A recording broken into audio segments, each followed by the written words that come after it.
చేసి మాకు ప్రస్తుత ప్రభుత్వం మీద ప్రభుత్వం చేస్తున్నటువంటి మాకు ఏదైతే పోలీస్ డిపార్ట్మెంట్ చేస్తున్నటువంటి దర్యాప్తు కానివ్వండి, అదేవిధంగా ప్రభుత్వం దీన్ని ట్రీట్ చేసే విధానం మీద కానివ్వండి మాకు పూర్తి నమ్మకం ఉంది. ఎవరు కూడా ఈ విషయంలో అతిగా వెళ్లకుండా మత కల్లోగాలు రాష్ట్రంలో లేవనెత్తకుండా, అదేవిధంగా ప్రవీణ్ గారు మత కల్లోలాలు ఏవైతే ఉన్నాయో వాటన్నిటికి కూడా వ్యతిరేకము, దయచేసి సమన్వయం పాటించండి అని చెప్పేసి కూడా వాళ్ళు కూడా ఇప్పటికే దీనికి సంబంధించి ఏదైతే బయట రిలీజ్ చేయడం వాళ్ళకి అంటే ఆ కుటుంబ సభ్యులకి ఈ రాష్ట్ర ప్రభుత్వం మీద, ముఖ్యమంత్రి వర్యులు నారా చంద్రబాబు నాయుడు గారి మీద, అదేవిధంగా రాష్ట్రంలో పోలీస్ డిపార్ట్మెంట్ చేస్తున్నటువంటి దర్యాప్తు మీద వాళ్ళకు పూర్తి నమ్మకం ఉంది.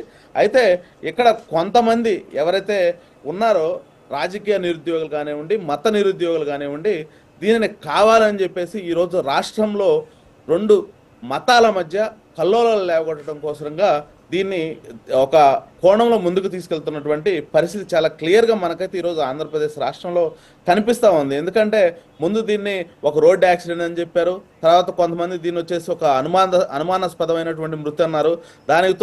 దాని తర్వాత కొంతమంది రాజకీయ తోడేళ్ళు ఎవరైతే ఉన్నారో వీళ్ళు తోడయ్యి హత్య హత్య హత్య అని చెప్పేసి పదే పదే ఈరోజు రాష్ట్రంలో మాట్లాడుతూ దానికి తగ్గట్టు ప్రూఫ్లు ఇవ్వండిరా బాబు అంటే వాటికి మాత్రం లేనటువంటి పరిస్థితి. ఎందుకంటే ఇప్పటికే ఈ ప్రభుత్వము, అదేవిధంగా పోలీస్ డిపార్ట్మెంట్ ఎవరైతే ఉన్నారో ఎస్పీ గారు నరసింహ కిషోర్ గారు దీనికి సంబంధించి రాఘవేంద్ర గారు ఇక్కడ ఏంటంటే ఇప్పటికే ఒక ఐజీ స్థాయి అధికారి దీన్ని దగ్గరుండి పర్యవేక్షిస్తున్నారు, ఒక టీంని ఏర్పాటు చేశారు. కేవలం ఏదో ఆంధ్రప్రదేశ్లోనో లేకపోతే వాళ్ళ జిల్లా పరిధిలోనే వాళ్ళ రేంజ్ పరిధిలోనే కాకుండా తెలంగాణ నుంచి ఇక్కడ వరకు జరిగినటువంటి అన్ని సీసీ ఫుటేజ్లు సేకరించారు. అనేక రకాలైనటువంటి వాస్తవాలు, టెక్నికల్ ఎవిడెన్సెస్ను కూడా సంపాదించినటువంటి పరిస్థితి. సో ఇంత జరుగుతున్నా కూడా వీళ్ళంతా కూడా ఇది హత్య అని చెప్పడం వెనక నిజంగా ఇది రాజకీయ కుట్రేనా? సో అలా మనం అనుకోవచ్చా? ఎందుకు అనుకోవాలి? అదే నేను చెప్తా ఉండి. ఇప్పుడు ఏంటంటే దాదాపు 300 సీసీ ఫుటేజ్లకు పైగా ఈరోజు రాష్ట్ర ప్రభుత్వం పోలీస్ డిపార్ట్మెంట్ ఎవరైతే ఉన్నారో వాటిని ఎక్కడికక్కడికి పరిశీలించి ఏ సీసీ ఫుటేజ్లో ఏమేమి జరిగింది ఏంటి అనేది ప్రతి ఒక్క వీడియో కూడా వాళ్ళు ఎప్పటికప్పుడు రిలీజ్ చేస్తూ ఉంటే ఈరోజు కొంతమంది ఎవరైతే ఈ మత ముసుగులో ఉన్నటువంటి తోడేళ్ళు ఎవరైతే ఉన్నారో దాన్ని కావాలని దుష్ప్రచారం చేస్తున్నటువంటి పరిస్థితి. అది తప్పుడు వీడియో అని, లేకపోతే అది కావాలని వీళ్ళు ఎడిట్ చేశారని చెప్పేసి మాట్లాడుతున్నారు. నన్ను అడిగితే ఏంటంటే కొంతమంది రాజకీయ ముసుగులో ఈరోజు ప్రవీణ్ గారి మరణాన్ని వాళ్ళ యొక్క రాజకీయ ప్రయోజనాల కోసం, వాళ్ళ యొక్క రాజకీయ అవసరాల కోసం, వాళ్ళ రాజకీయ పార్టీని నిలబెట్టుకునే క్రమంలో భాగంగా దీన్ని ఈరోజు రాజకీయం చేయడానికి అయితే ముందుకు వచ్చినటువంటి పరిస్థితి.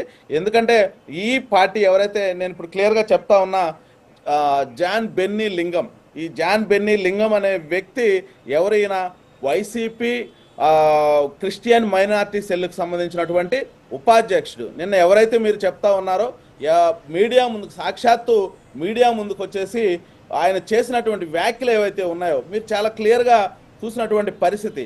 ఒకసారి చూడండి, ఆయన ప్లే చేద్దాం, ఉన్నాయి అవి ప్లే చేద్దాం, అవి మళ్ళీ వద్దాం, చూడండి ప్లీజ్, అవి మళ్ళీ ప్లే చేద్దాం.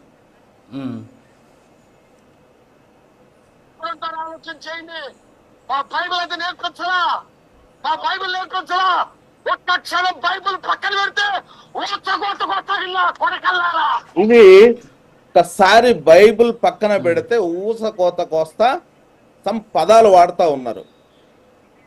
ఇతను ఎవరయ్యా అంటే వైసీపీ పార్టీకి సంబంధించినటువంటి క్రిస్టియన్ మైనారిటీ సెల్కి సంబంధించినటువంటి రాష్ట్ర ఉపాధ్యక్షుడు.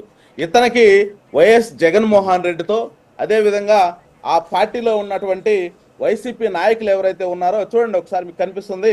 జగన్మోహన్ రెడ్డి ఏదైతే ఫ్లెక్సీకి పాలాభిషేకం చేస్తూ ఉన్నాడు, అదేవిధంగా సాక్షాత్తు వైఎస్ జగన్మోహన్ రెడ్డి సతీమణి గారు భారతి గారితో ఈయన కలిసి ఉన్నటువంటి ఫోటోలు. అదేవిధంగా మనము ఒకసారి ఫేస్బుక్లోకి వెళ్ళి కానీ అతని అకౌంట్ కానీ మీరు చూసినట్లయితే ఒకసారి చూడండి, ఫేస్బుక్లో జాన్ బెన్నీ లింగం అని ఉంటుంది. దాన్ని మనం కానీ మీరు కూడా ఒకసారి చూసినట్లయితే ప్రతి ఒక్కటి కూడా వైసీపీ ముసుగులో. ఇది అండి అతని ఫేస్బుక్ అకౌంట్, ఒకసారి చూడండి. ఇది అతని ఫేస్బుక్ అకౌంట్.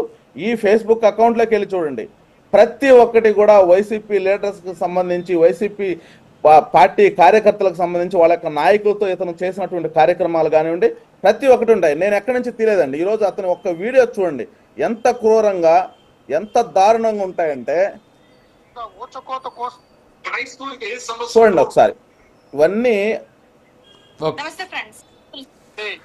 చూడండి. ఇటువంటి సంఘటనలు జరగకుండా అతను ఉండాలి. ఫేస్బుక్ లో అతను పోస్ట్ చేసుకున్నాండి.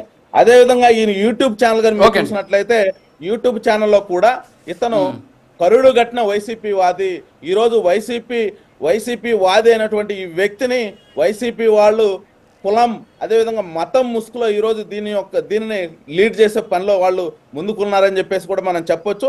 అయితే ఈయనకు తోడు హర్ష కుమార్ గారు ఎవరైతే ప్రస్తుతం వైసీపీలో ఉన్నారో మాజీ ఎంపీ గారు నేను 1 అడుగు 2 అడుగులు 3 అడుగులు నేను ఎడబడి చస్తానని చెప్పేసి ఏదైతే ఆయన కూడా ఒక కొత్త డ్రామా ఈరోజు వైసీపీలో ఏదో ఒక రాజకీయ ఎత్తుగడలో భాగంగా రాజకీయ ఎదుగుదల కోసం వాళ్ళు చేస్తున్నటువంటి పరిస్థితిని అయితే చాలా క్లియర్గా ఉన్నారు.